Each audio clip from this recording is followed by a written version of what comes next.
Gurbaan kun uumamumaan shayxaana. Maal Yoo jechuudha? maal jechuudha wal beekna kaa. Uumamaan shayxaana. Ana caala shaaxira. Wallaahi ana caalaatti shaaxira. Diri galee ana iyyuu gorsaa ture. Akkas akkasii jedhee. Yoo inni haala kanaan itti fufee mucaa kana gara ofiitti hin fudhatin Mubaarik maal jedhe jedha nagaatti. Wanti tokko hin godhamu beekun hin ta'u amantaadhuma siitiin jiraatti na amani. Wal jaallannaa sarraa ati sabantaa keetiin ansiin baay'imaanotis ineen baay'imaanote. Akkas. Paa waan haaraa nu fidan uummatoo. Ta'eera. Mubaarik ergaa Mubaarik dabarsa kaa dhageessaniittu an baasee dubbachuu dide garuu waan Mubaarik baase kana natti illee mul'ateera dhugaa dubbachuu fi mubee wanna tamma itti sirriitti akka nama kana eenyu keessatti ilaallatu deega siraatti mul'ate garuu an baasee Tokko qabu tokkummaaf Mubaariktu jedhani jechuun awwaleef Saaraa jedhanii miti. Innamma jala gangalataa fi galee Yaa. mataaraa saara akkasii hojii isaa. Akka nama tokko dalaguutu gaggalata yeroo gaggalatu. Egaa amma maa inni ati amantaa keetiin anis amantaa kootiin jaalalli keenya taa'u garamitti deemaa isa jedhu immoo think of think jedhee Jaalalli gara jaalalaatti deema ka'eessa deema sila. Dubbachuu dhiise malee waan nama Mubaarik darbatee keessuun natti mul'atteetti. Baay'een keessatti of arge garuu dubbanni ani nan dhiise beektu. Mubaarik namni nu gargaaru namni gargaaree immoo geggeessaa godhe eenyu ni beektaa ammas tokkuma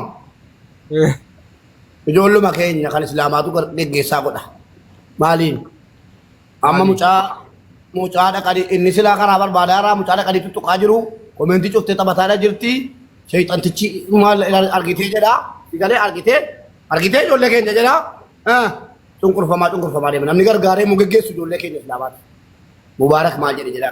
Kanaa jennaan alaa kun gorsa gaarii arrabsuu adhiisanu tuttuquu adhiisanu. Mubaarak maal jedhe kan gargaare ilaa mucaan kun yoo deemte ijoolleen arrabsaa jirtanu maqaa islaamaatiin itti gaafatamaan isinii malee wallaahi itti gaafatamaa callumeedhaa jaallalaadha dabsinaati ilmoon durbaa keessattuu gaafa guntu tabaafte assalaamu alaikum nan qabinaa manaaman boolla ibiddatan kana itti yoo barbaadde boo Adisi kana fayyadamee dhaamsa tokko hin dhaama. Arrabsuun bu'aan qaba. Anis akkasiin arrabsamtu hin barbaadu. Dhuguma ni makan. Namni kamiyyuu arrabsuun bu'aan qaba. Bu'aa isin buuftan hin jiru. Aga dandeessan komentii gorsaallee barreessaa dandeessan malee akka yaada tokkummaatti. Arrabsuun bu'aan bu'u tokko akka hin jirre hundi keessanuu. Amma gorsuu yeroo jedhamu qoy waan sitti himu. Tokko qoy.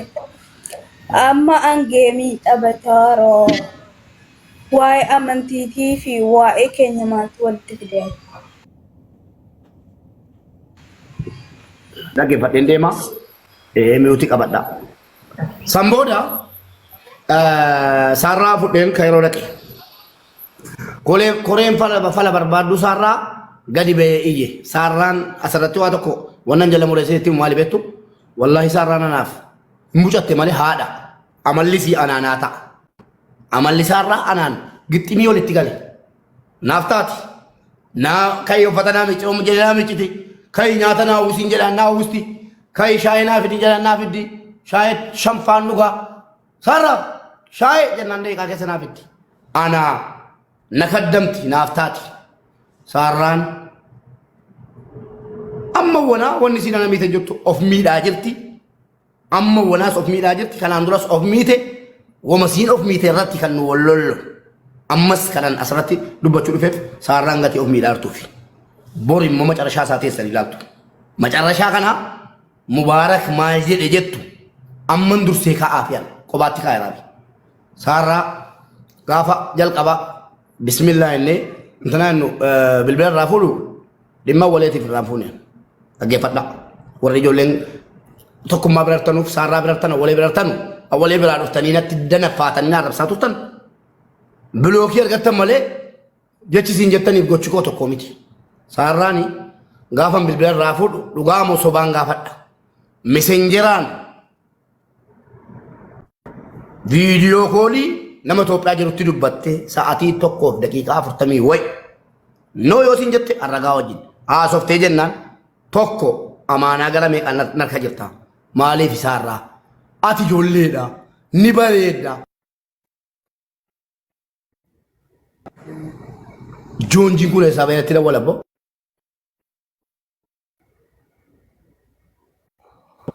ijoolleedha ni bareedda nama hunda waadanudhaas itti fayyadamuudhaas si barbaada bifa keetiin si barbaada humna keetiin si barbaada dhiisi obsi haguma biyya kana keessaa baatu biyya kana keessaa gaafa baate jette eenyu bareeda eenyu naa ta'a eenyu jettee miila kee diriirfattee filattee waliin haasa'us jiraachuu hin dandeessaa jedhee dhorgee keessattuu bilbila namaa kennuuf meseenjera namaa deebisuu irratti nama ka yeroo jiru wayii isii gowwomsee bilbila harkaa fuudhee ofitti miskoollatee meseenjera keessa galee ofii deebisee ana eebbisuu maqaan isaa ana eebbisuu dhufe la ana eebbisuu dhufeeyyi mucaa amaanaan harka jirtu harkaa balleessuudha meseenjera sii fooloo deebisatee bilbila sii fuudhee ofitti miskoollatee jennaan aaree achirratti gorsee meseenjera isa kaaniin naan argu saarraa sitti meeraan namaan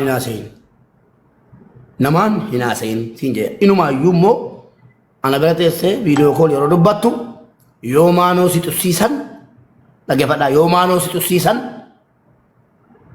anatu maanoo tuqeessi miti rabbis na gaafata namnis waanaan jedha ata maanaa kooti bilbilli kuniif ati waliin taatanu jedheen fuudhee erkaa lafa kaa'e dhimma walee tokko keessan jiru saarraa dhugaadha moo soba Qoy waan hin dubbadhuun qaba hunda isaarratti iyyuu adda baasa hunda isaa sirriitti seeraan qoyam adda baaftee haa dubbattu kan mube mirga namaa eegaa deemu. seeraan hin dubbadha mirga koo naa eegaati akkuma mirga keessanii dhimma waan dubbachuu qabdan dubbata.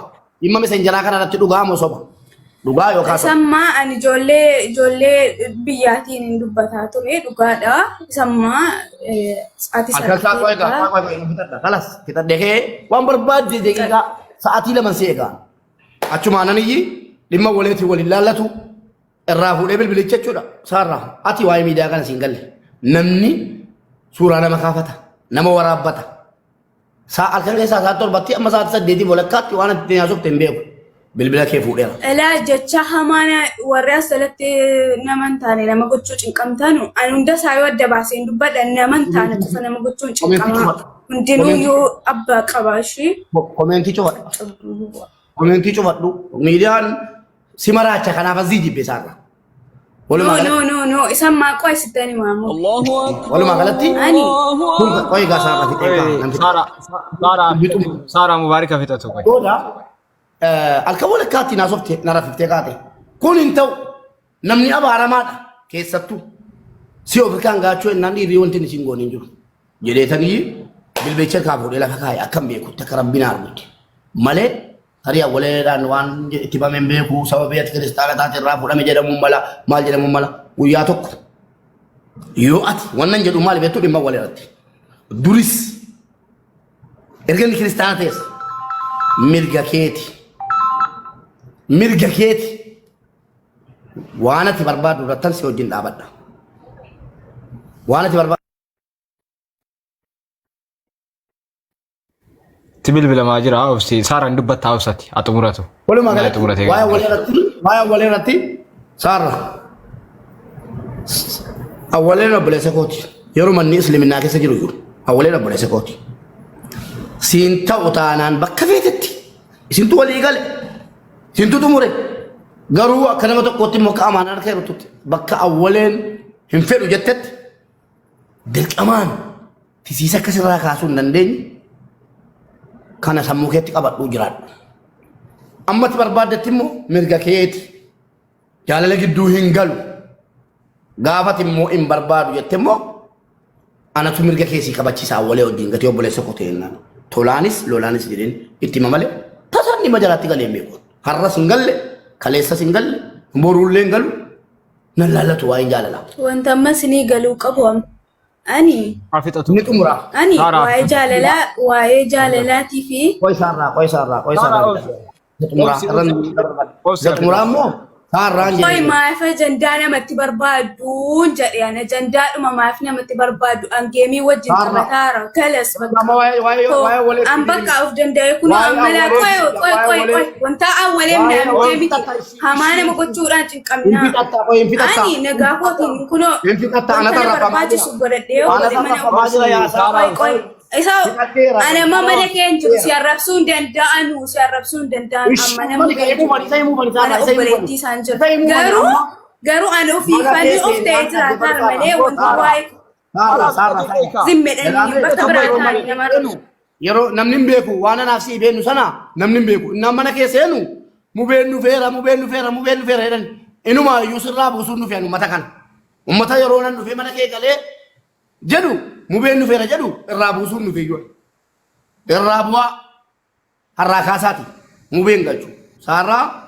dhimma miidiyaa irratti walitti buunee akkuma isin argitan saarraa miidiyaan hin barbaachisu jennaan ummanni hadda girriftanii mucaa kana arrabsaa jirtan dhageeffadha. Ummanni girriftanii deemtanii komentii jalatti mucaa kana arrabsaa jirtanu afaan maaliitiin hadda saarraa arrabsitu viidiyoo si jalatti sanuu isin taajjabe waan ilmoon namaan hin jenne komentii isin komentii ilaaltu malee viidiyoon hojjetu sila waan ilmoon namaan hin jenne jettanii barreessitu. Nallala unta barbaadde jechuun bakka tokko teessee ana kan hin beekneef akkan jiruuf bakka hin jiru kan hin beekne wanta barbaadde maal la gooti. Saarraa fixadheera walumaa galatti deemtanii isinooti anaan kaleessa mobaayilii irraa fuudhee ukkaamsee jettanii iyyaatotan Oromoon ormaa firris hin dhageera har'a immoo girriftanii an akka kun hundi dhufu gatiin beekuufan irraa fuudhee on jedhe amma maali deebiin keessa dhumate waa'ee miidiyaatti gad dhumne gaafa saarraa koo miidiyaan kun siif hin ta'u jennaan geemitti ergee maal naan jette lakkiibboo laayivii nan seena nan taphadha naan jettee na rifachiifte saarraa wallaahi nan rifadhe nan saalfadhe irraan ba'e irraa baate. Qoy maaliif hin taphanne maaliif hin taphanne an nama tokko. Amma keessa jarri qoy ofii jaraati. Amma keessa jiru. Obsatiin dubbataa Saara abidatti isa gatti gadi dubbataa. Ofii keenya taphataa si dawwine dhugaadha. Dhaggeeffadhaa uummatoo mucaan daa'ima ofii jaraatii jette ilaala. Ofii kootii taphataan ofii kootii isii dhawwe argitanii qabadhaa asirratti dhugaadha eeyyee isiin maalitti fudhataarti namoota warra keessaan deemee ofii isaatii taphataa waa argataa si dhawwaa maal jedhantu jiru qabatamaan nama abalu jechuun danda'a ani hin jarjaru atammas deebitee dhufteetta ani hin jarjaru sitti hin buune maanoo lammaffaa tuqaa jirta maanoo lammaffaa lati tuttu kun immoo egaa waan jirtu walitti gadi aana rakkoon qabu walumaa galatti geemiin siin ta'u aan ofii kooti geema daaraa dibadhee geema taphadhee mubee akkana naa godhe nan godhaaf hin jira sobaa jettu kana naa godhe nan godhaaf hin jira amma geema ta'ee laayivii galus ta'ee dhawween ture irra deddeebiin dhawwee numaayyuu waayifaayi naa biti qophaa kootti kanan geema isaatiif deemu taphadhu jennaan hin qajeelamu jedhee baatee yeroo ammaa kana obboleettii koo bira jirti akka nama tokkootti nan eegaani maal obboleettummaa haqa isiin narraa qabdu nan eegaa saarraa akka nama amaanaa tokkootti hin beeloftu kana booddee saarraan hin beeloftu ofuu dandeesseetti hin beeloftu hin dheebottu itti roorrifamu tun lubbuun jiru nam tokko itti roorrisuu hin danda'u tun lubbuun jiru saarraa hudha qabee dirqamaa waan isiin gochuun barbaanne gochiisuu hin danda'u wallaahi amma lafarra jiru amaanaan qaba hin beeloftee nama biraan kadhattu tun jiru hin dheebottu hin daartu uffata naa bitaa jettee naman kadhattu tun jiru kanaan achoo mirga sii guutummaan guututti eegeen jira maaliif viidiyoo ishee natti gootumo yoo barbaadde asirbitu yoo barbaadde gangalattu yoo barbaadde laayivii miti waan barbaadde gootu anatti sheeriin godhinaa walumaa galatti akkanatti wal biraa galle anaaf ummanni miidiyaa kanarra yeroo siin awwalee waliin galtu sheen natti gootan maala godhuudha anoo geeman taphataa jira gaafan gastii siirra galee saarraa koo dhiisi jedhu amuma beellamaa taphachuun qaba jennaan lakkii boon salphachuu kee barbaadu giiftii koo akka ergasii taphadhee giiftiin qabu silaa si taphachiiseen hawwii keessii guutaa dhiisi jennaan gastii galanii itti gamucaadhaan taphadhu inni ofii taphataan jiruu jedhanii hayyee saarraa ummanni taphadhu siin jedhee taphadhaan si dhowwuun nunne saarra asirratti akka sabiyyiidha ilmoo kootiif oola wantan sitti godhu hundi bor ilmoo durbaan argachuu hawwu sanaaf oola gatii ta'eefi si dhowwuun nunne wallaahi warra dhufee anaan saarraa laayee biira jirti saarraa lakka walee wajjin jirti saarraa lakka godhaa hartutan maala godhuwaan utuu saarraan ilmoon nan dhalche taate dhageessanii saarraa ilmoon dhalchetu taate wallaahi waanuma namma dubbataa jiru dubbadha malee maalaa dhaqee maal abbaa kee hin amanuwan mucaan mucuudha burjaajessuun barbaadu bor gaaf tokkoyyii wanni nu gaafa jalqabaa yeroo ani miidiyaarra yerooti silkiin harkaa fuutu maaliif silkii qoy mubee dubbadhu waan barbaade amma bakka dhaabeera gaafati silkiin harkaa fuutu maaliif harkaa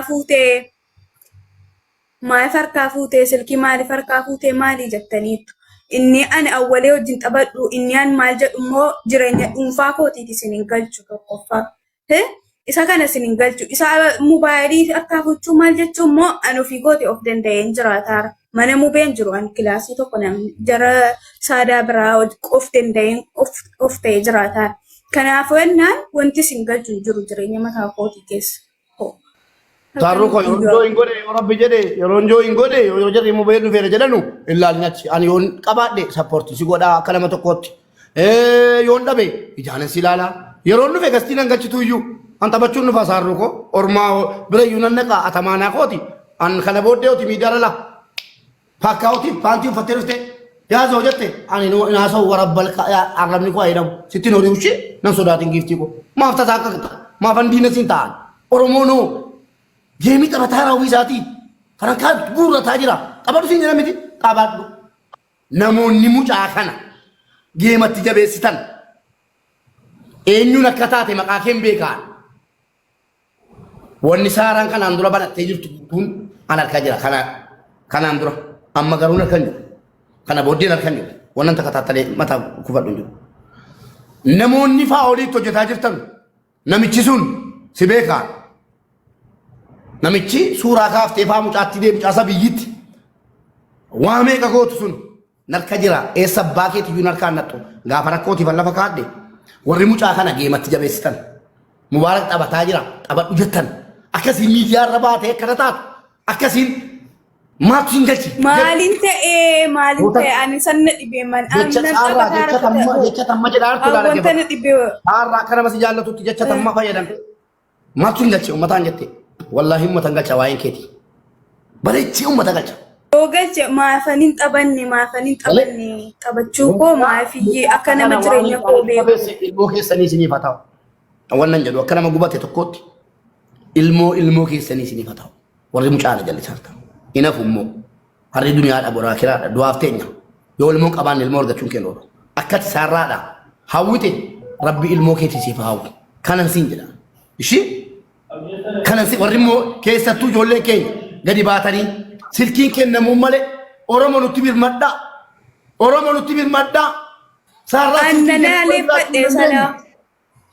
saarraa silkiin kennamuu malee jiraachuu hin dandeenyu silkiitti kennuu qaba mubaarak musammaa intala Oromoo geessee kairoo tukkaamsee ajjeesaa jira jettanii silkiitti isinii kenneen deebi'ee deengata ji'a sadiin booda biddeen keessanii haa taa'u ilmoo keessanii rabbi baasee na agarsiisu anis immoo waanan saarraadhaa oole rabbi anaaf ilmoo kootiin naana baasu galatoomaa ulfaadhaa saarraa koo wadhaa kaasiyan kilmaa tokko maqaa kee miidiyaa irratti hin kaasu ishii kilmaa hin sodaatin kilmaa tokko saarru salaamu alaikum yoon geemisitti argas taphadhu na wajjinu yoon dhufee gastii galuu barbaades nan salphachiisinii na arrabsa yookiin waan aan jedhette dhiiseera addaa kaasee gastii argadheen taa'ee dikilaayin na godhamaan mana si dhaqee kuma gastii nama biraa seenu naan seenu dikilaayin abbaana godhuun beekwa Moditarri illeen godhame narraa fuudhameera maaliif handiina ta'a akkasitti quba qabaadhaa yeroo naqee mana si joo hin godhe mubeen dhufeera hin jennaani ishii mubeen dhufeera hin jennaani isiin of dandeesseetti dhugaadhaa mana qabatteetti dhugaadha ana maqaa koo nana rabsinaa miti immoo amma ajandaa godhadhaa dhaqaati mubaarik saaraa maal godhe waan barbaade sirkiitti kenneedha amma immoo ni jettu hin jettan hin jedhamu nyaara qabdanu isin warra nyaara hin qabne sirkiitti kennee mucaa akkana taate maa dhiiftanii dhuguma akkamiin raanfattan si yaada ajandaa isinii kenneera gareen tokko immoo ka'aati ummata nyaara hin qabne mooluudha gadi taatanii dhaqaati sirkiitti kennee mucaa akkana taate jedha isinuu isin ittiin teekaate wanni isin itti toltu iyyuu haqaafan jaalladha isaarra gaafa ni sirkiin harkaa fuudhu isin jettee kaate yoo dana zii taatan malee dana sun. No saamiti wanti jarri barbaadan maanni sedha. Hin beekon nama walitti buusu hojii jalaa moo nama walitti buusu jireenya nama dhowwuu nama arrabsu kanuma kana hojii jalaa. Akama saarru. Ani hasaarra dibuu hin jaalladhu ani hasaa akkas fakkeessuu hin jaalladhu. Elaa fakkeessaa keessa lafa kaadha wallaahi. Saarru koo gara kootii dhafa hunda lillaa fadaraa boleettii koo saarraa koo yoo liqaa sun hojjisee jiraate. Allammata wallaadhaa qaadhila wallaahi kilmaan kan saarraan gaariidha yoo jechuun ta'e malee ati gaarummaatti naa oolte. Shaayinaa danfisaa turte mana keessa si ergataan ture akka haadhaatti nyaata uwwiftee naa kennaa turte. Tay firiijii keessa ani yeroo laayivii irra jiru fa'aa namni shaayinaa fi fidaa ture isiidha. Saarraa! Saarraa! Jedhaan ture yoo zanni natti badde afoona lillaa saarraa koshi yoo rakkatte bakka obboleessi barbaachisu ansii jira shi saama. Allakki qoy an kolfee xabe anni na dhibee. Qoy saaraa mubaarakii waa gaafa saaraa obsi ani leedhuma irratti waa'ee bilbila harkaa fuudhuuf itti kennu kan irratti waan jiru qaba. Utuu mubaarakii waan gaafatin warri mubaarakiin jalaa awwalee jalaaf saaraa jalaa awgeessi 10 adeemaa jiru tapha beellamaa harkan keessaa sa'aatii 4 akka Itoophiyaatti qaba. Namni kamiyyuu narraa nafina. Mubeera dhageessaa? Dhagaan jira tokko. Waan namni si waamu fakkiitti saaraa gaafa seen awwalee waliin taphattu anuu fayyeellee ka'e utuu ati hin dhufiniin duratti waa'ee kanarratti deebisee biyyeela garuu waan si gaafuun qaba. Namni waan inni mubaarakii jedhu inni dhowwuu mubaarakii akkama awwalee waliin taphatti waan jedhu qaba namni. Ati isa jedhu waliin taphatan kana ija kamiin laalta? Ija kamiin laalta? Mubaarakii waan kanarraa eeguudhaaf itti fuudhu. Yoo isiin awwaleen jaalladha jettee bira dhatte ana maan na laallata boleessu. Maa mana gabbanii. Kanaaf awwalee waliin taphatu. Adammas taanaan qoy tokkoffaa wanta sitti Saarraa guyyaa tokko awwaleen kiristaana ta'eera yookiin awwaleen jaallatin waa'ee awwaleef si gidduu galee beekaa? galteen beektu garuu immoo ani yoomuu beebiraas galteen beektu dhugaa keetii ani jechuudha akka mubeen akka obboleessaattis akka maaliittiyuu ammas taanaan malee waan biraa isin fakkaatin yeroo itti wanta hundaaf iyyuu bakka ani Ila saara kun mubaarik amma wanta si gaafa si galeera namni ati fakkaate irraa beetan ijoollee koo booloo gosa. Tokkee qoyaan tokkuma. Oy awwalee ko qoy obsi awwalee Mubeedhaaf jiru